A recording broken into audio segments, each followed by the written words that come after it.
Hey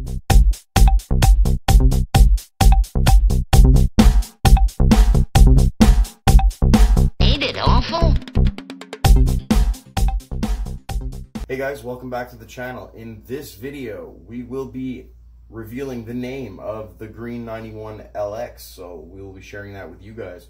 Also in this video, we're going to give you the plan for the Rusty box in the upcoming week, maybe 2 weeks, and also it's going to be a basic channel update where we're going to address what the future of the channel is, what you can expect from me, what you can expect from the cars, how fast we're going to move, what kind of budget we're going to work with, and we're also going to reveal the budget coming soon for the Rusty box. I had a certain budget I want to keep in mind, which is why I don't have an engine yet, because I got to stick to that number. We will reveal our wheel and tire package for the Rusty box, so be sure to stick around till the end of the video for that. Alright guys, so without further ado, here we go.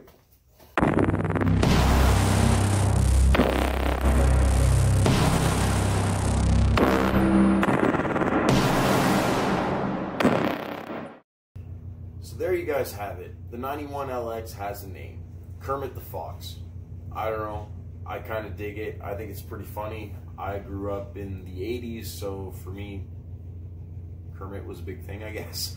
My wife thinks it's pretty funny, and some of my buddies definitely got a kick out of it too. Some of the other good name options we were considering was Loose Change. One of my buddies recommended that I call it 30 minutes or less because of the Fox body scene, and I deliver pizza at night, so I don't know, I guess that's pretty funny. But there's Canadian Bacon. We thought about calling it Kerplunk. Double Mint was another one that was seriously in the running. My son liked Booger. I thought Booger was pretty good too. Then again, you know, naming a green car isn't always that easy. Kermit the Frog said it himself, it's not easy being green.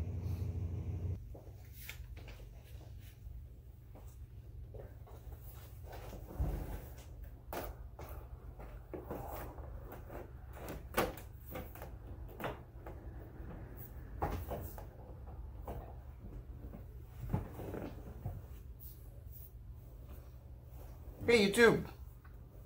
Alright, like I said in this video, we are going to go over the budget for my budget Fox body drag car.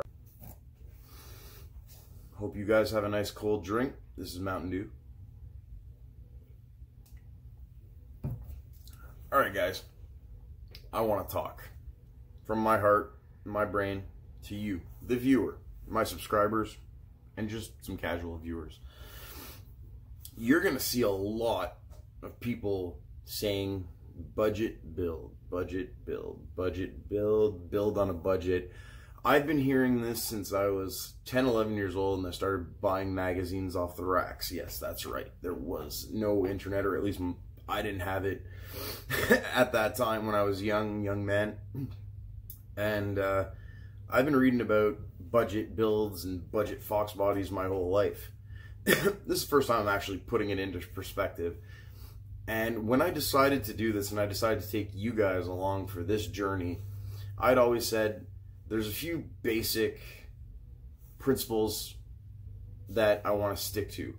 One, budget means budget. You know, I'm not a rich guy. I'm blessed, you know, I eat 3 meals a day. I'm lucky enough to own my home. I have a shop to work in. I'm not complaining. I'm not complaining at all, and I'm not saying that I'm misfortunate, because it's not the case. But I'm not rich, you know, like, so when I see people say that they're doing a budget build, and what they end up doing is they end up twin turbo and just ordering overnighting parts, you know.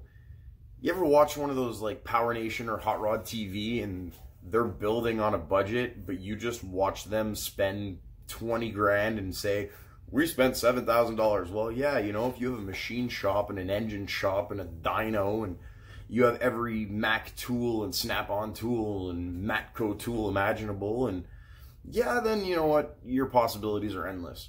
I don't have that. In this shop, we don't even have a compressor. You know, this is my first garage in a place that I own, so I never accumulated a bunch of stuff for my own personal shop. I have my toolboxes because I've been working on cars my whole life. But budget means budget, and not just budget, but home built. I'm not going to be afraid to tackle anything on this car. I'm not saying that we're never going to rely on machine shops. I'm not saying that, you know, that might come down the road, but I got a budget and I want to build this car on that budget, and I want to build it myself as much as possible anyway. You know, we're obviously going to need help because we don't know everything. We're learning some of this stuff, a lot of this stuff as we go. There's going to be a lot of trial and error. We're going to look stupid, and I'm going to show you the good, the bad, and the ugly. But, yeah, don't expect me to be putting turbos and stuff and nitrous oxide kits. And I mean, that stuff is cool, but it's not me. It's not something I'm familiar with. You know, this is going to be a pretty basic build. This isn't going to be a fast car by any means. It's not going to be a nice car, but, you know, it's my car. And I'm glad that you guys want to follow along on the journey. But, you know, we're not a monetized channel. I don't think we even deserve to be monetized because the content's not worthy anyway. And even if it was, I don't want to monetize. I'm doing this for fun. I'm doing this just for the hell of it. I mean, I want to contribute my build to the community. If you guys get a kick out of it, that's awesome. If you don't have to watch. It's just some dumb guy up north in Canada with a couple of crappy Fox bodies and a little crappy shop with some hand tools, and we're gonna build it ourselves, and we're gonna show you along the way. So, you know, budget is a subjective thing. You know, it depends on your means. It depends on a lot of different factors. And there's a lot of times I see a budget build and they're like, we're going to build a 10-second car and we're going to do it for this much money. And it just rubs me the wrong way, because I look at that car and I'm like, I truly know that that car costs some average guy who's maybe not equipped, maybe can't do all the work himself. That could be a $25,000, $30,000 build easily. I mean, you know, oh, we built this car for $7,000. Yeah, but you pulled the engine off of one other project you had, and then the other TV show or the other magazine that you're affiliated with, you know, spotted the transmission or spotted the rear end. So, you know, you're not paying for dyno, you're not paying for the man hours, you know. Not everybody has a mandrel bender. Not everybody can weld. You know, I can make some stuff stick together, but I'm not a welder. Nothing pretty. I mean, that's why I'm building a budget drag car. I mean, that's why looks don't matter to me. As long as it's solid, that's all that matters. So yeah, no, you're not gonna find any $20,000 builds on this channel ever, never, no. So anyway, you know, we're just gonna try and keep it humble, down to earth, and hope you guys dig it. And if you don't, well, I'm sorry, I guess not. All right, guys, enough talking. Let's get to the budget. Alright guys, so this is what we've got going on. I set a number that I want to build the car for. We're going to really try hard to stick to this budget. I'd rather have a couple of builds in the long run than have one $20,000 build. So needless to say, that's what we're working with. That's right, $5,000. I don't want to spend more. Now, I'm very well aware we're going to spend a lot more than that in the long run. But this is a budget to get the car to the track, to get this car race ready. We can always do bigger upgrades down the road. Those might cost more money, but to get the car where it's ready to race, I want to stick to this budget. Now, so far, what have we bought? All right, well, we paid $500 for the car initially. We bought a steering coupler, which is a rag joint, I guess, $10. Our T5, which is a V6 T5 out of a 98 Mustang, 3.8 car, with the V6 bell housing and tail shaft and clutch fork, paid that $200. We bought our Autometer tack for $120, and we bought a Steeda Quadrant for $40. We also bought 4 GT wheels, turbine wheels, for $250. We bought our 2 Space Saver aluminum rims. We paid those $50. Our pedal box, we paid $125. The 5-liter T5 bell housing, we paid $100. We bought a dash pad for $10 because, I mean, it was $10. We bought a brand new battery that set us back about $80. We bought 2 brand new skinny tires for the front off eBay. Those were $110. We also took a chance. We got a deal on a Summit Racing used high torque starter for Fords for $50. So what have we spent? We've spent $1,645. Now, when you calculate some of the things we have made money on, we sold the 2.3 and the automatic garbage transmission for $120. We sold the stock Rad and Cat to scrap catalytic converter for $75. So we're in the positive $195. So total out of pocket as of date, we're $1,450, which leaves us with a grand total of $3,550. We have $3,550 left in our budget to get this car running, driving, stopping at the track.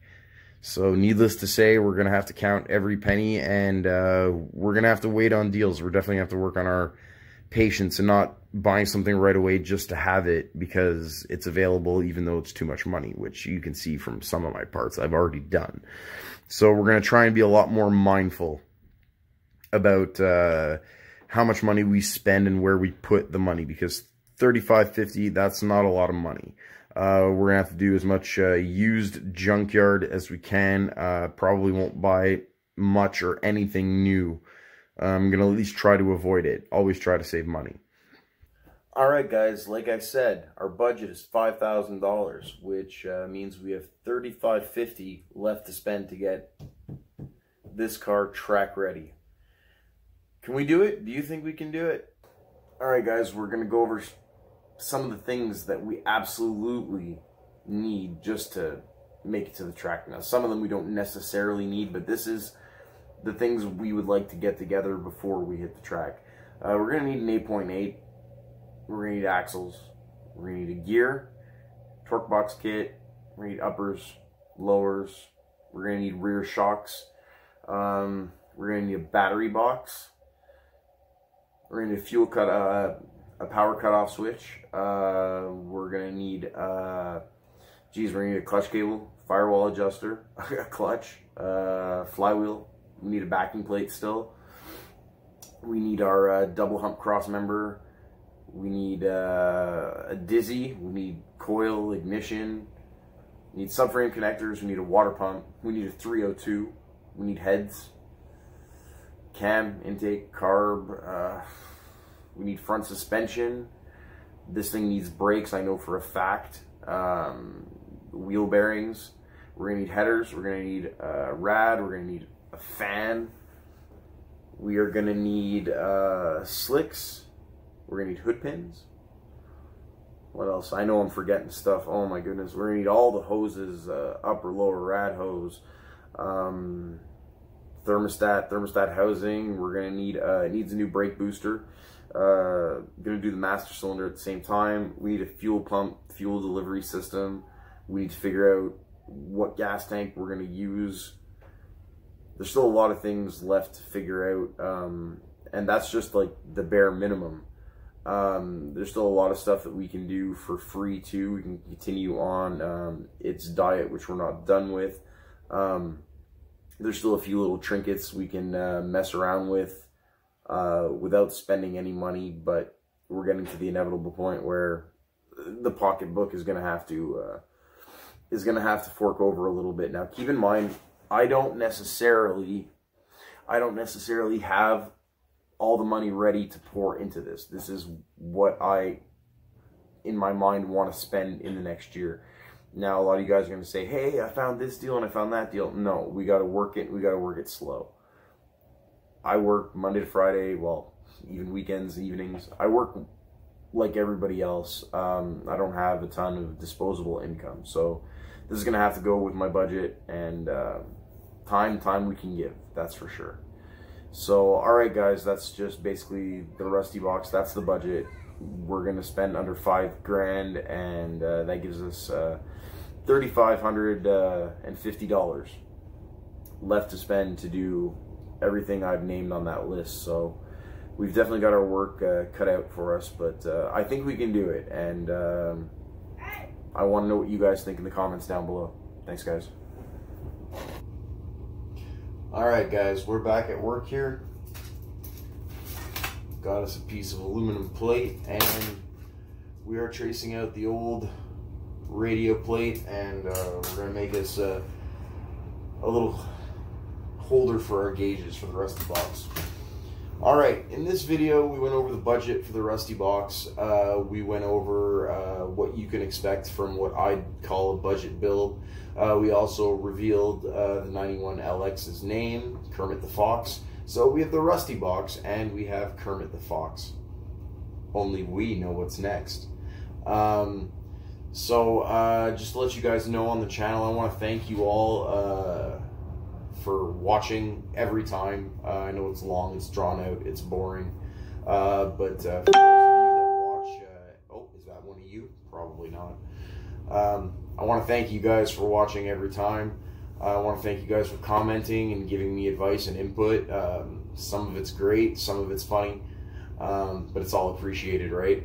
I also want to thank Steph, my wife, because she lets me do this, and she lets me come out in the garage and do this stuff while she takes care of the war zone with the kids in the house, and she never complains about it. And you know, sometimes at night when we're sitting on the couch watching TV, and I could be spending more quality time with her, I end up editing these videos, but she knows I love it, and she knows I do it for fun, and she always encourages me in that. So Steph, I love you, baby. Thank you for letting me do this. Also want to thank Sean. We haven't seen Sean in too many videos yet, but Sean, anytime I've ever built any kind of car, any kind of race car, Sean's always been right by my side. He's literally my right-hand man, and there's no one I love building race cars and doing stuff like that with than that guy. So Haas, I want to thank you for all your help all the time. I want to thank Mick too. We also refer to him as the Frenchman. Anytime I've ever needed a hand, he's always there to lend me a helping hand, and even if he doesn't know what he's doing, he rolls up his sleeve and he gets in there. And Mick's actually, Sean too, Mick and Sean are some of the best demolition derby drivers in Quebec, and that's not me exaggerating because they're my friends. They really are. So I appreciate all their help. Also got my buddy down south. You know who you are, man. Thanks for all the motivation. Thanks for all the advice. I feel dumb a lot of the time doing this stuff, but you definitely helped me along the way, and I appreciate that, bud, very, very much. So that's it, guys. And some upcoming videos. Actually, coming this Friday, we will be filming at Naperville Dragway in Naperville, Quebec, and that's right, Kermit is going to the track, TNT Test and Tune Night. That's next Friday, weather depending. Also coming up, we got some more videos on Kermit, but unfortunately the Kermit videos are going to dry up for a little bit because at the end of the month, she's going into winter storage. Kermit, he's going into winter storage, and he'll be stored from October to May through the nasty months up here in southern Quebec. So, you know, I'm going to try and slowly edge the little bit of material I have on Kermit out, and we'll hit her really hard in the spring. So for the winter, we're mostly going to be concentrating on the Rusty box, and but don't worry, we'll be buying some parts here and there for Kermit. We'll keep you updated on what we get, and we have some videos definitely coming up. We'll have a lot of track car videos. I've also secured a GoPro, so we'll have in-car footage, and we'll have trackside footage of the slowest Mustang in the world, maybe. Anyway, guys, look forward to that. I'm going to look pretty stupid as a rookie driver myself, but we'll do a nice one-wheel peel for sure, and we'll send it, that's for sure. Alright, guys, so in the comments, I want to hear, what's it going to run? It's a 91 LX, it's dual plug, automatic, stock as a rock. stock tires, stock everything. Anyway, it doesn't matter. It's 2.3. It's going to be slow no matter what. But it's a quarter mile, and it's going to be fairly cold, well, cool weather, that's for sure, for southern standards anyway. So the DA should be not too bad. Anyway, write down in the comments what you think it's going to run. And I want to thank you guys for watching, and thank you guys for commenting, and we'll see you on the next one. Alright guys, well there it is. There's the wheel and tire combo. Got our eBay tires for the front, and we got some Space Saver rims, doing it 5.0 Tussin style. We got a set of turbines. We have the center caps too, but we won't need those once we change the axles anyway, or won't be able to use them rather. They need a good cleanup, and the tires that came with it are foobarred, totally foobarred. I don't even want to put like weight on them. So yeah, we're junkyard searching for tires, even though they seem to be a hard size to find now, so we may have to bite the bullet and buy some cheap new ones. I'd really rather not do that, but if we have to, we have to. So alright guys, enough screwing around. I guess we're gonna get these on the car. Alright, see you guys later. Well, there you guys have it. That's pretty much what the wheel and tire package is gonna look like. We don't have our slicks in the back yet, but that's what it's going to look like. We're going to have some factory turbines in the back, and we're going to have some factory aluminum Space Savers up front with our cheapo eBay tires up front. Let me know what you think.